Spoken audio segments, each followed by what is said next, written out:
Franklin Says I Love You by Paulette, Bourgeois and Brenda Clark. Hi, my name is Werner. I've been reading hundreds of books for you. Please subscribe to see them all. And watch until the end, where a surprise is waiting for you. Mom can help you there. Thank you. Franklin thought he was very lucky. He thought he had the best pet goldfish. He thought he had the best friends and the best stuffed dog. But most of all, Franklin thought he had the best mother in the whole wide world. Franklin's mother baked fly pie just for him.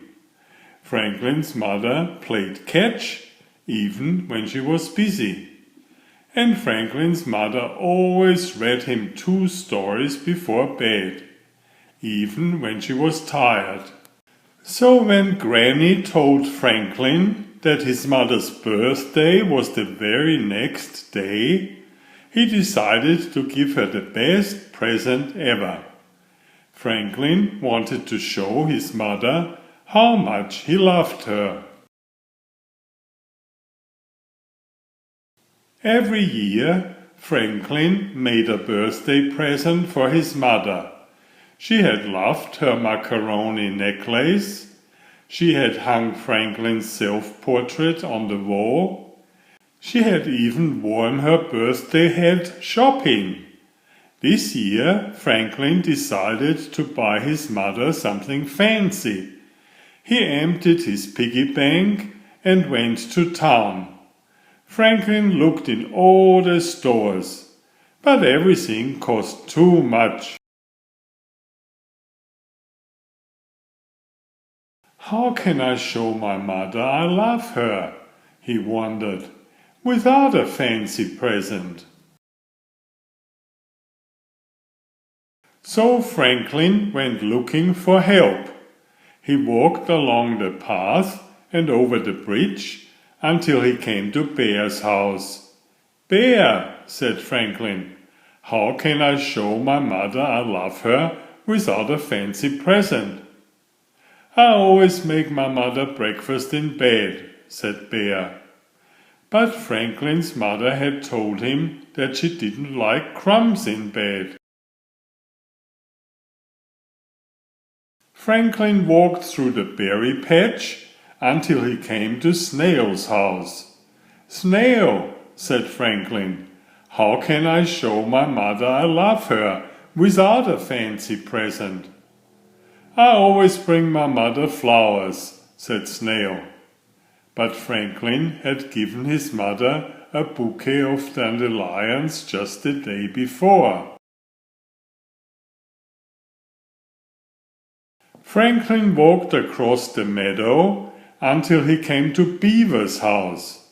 "Beaver," said Franklin, "how can I show my mother I love her without a fancy present?"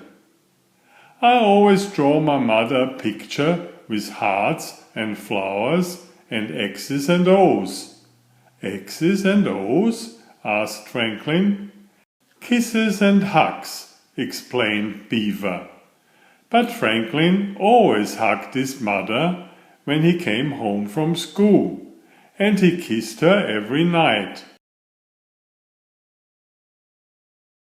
Franklin walked around the pond until he came to Goose's house.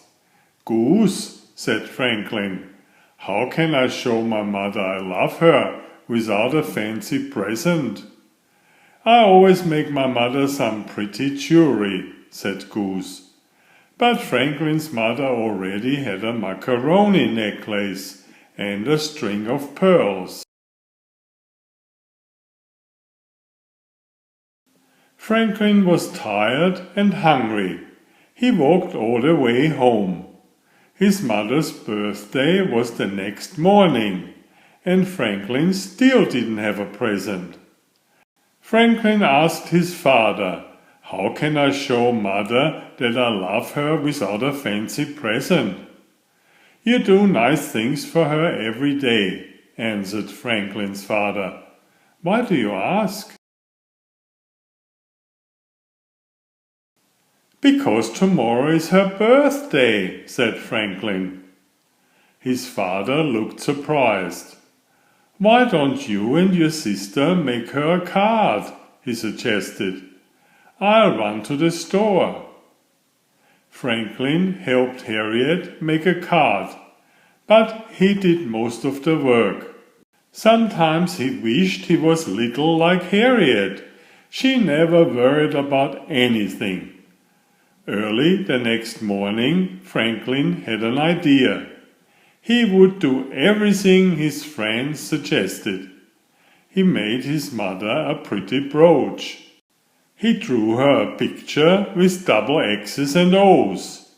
He cut fresh flowers from her garden. And he put her breakfast on a tray. Franklin tried his very best. Franklin and Harriet sang "Happy Birthday" to their mother. Then she ate her breakfast in bed and brushed away the crumbs. She pinned her brooch on her pajamas. She said she loved Harriet's card, Franklin's picture, and the toolkit from Franklin's father. "You have made this a wonderful day," said Franklin's mother. But Franklin wasn't finished giving presents. He planned one more thing, something he'd thought of all by himself. Franklin gave his mother a hug and a kiss, and then he said, "I love you." "Those 3 little words are better than any fancy present," said Franklin's mother. Please subscribe if you haven't already. Thank you. Enjoy my new series Oliver and Jumpy. 19 video books with about 500 pictures. There's text, but I also read it aloud for the younger children. I have written 65 stories and had them illustrated at great cost for your children's fun. Oliver is an elegant tomcat and Jumpy is his lady friend. Oliver loves to ride in Jumpy's pouch when they go for adventures together. Please find a link to the first book in the description of this video. Please always subscribe and like if you find my effort interesting. Thank you so much.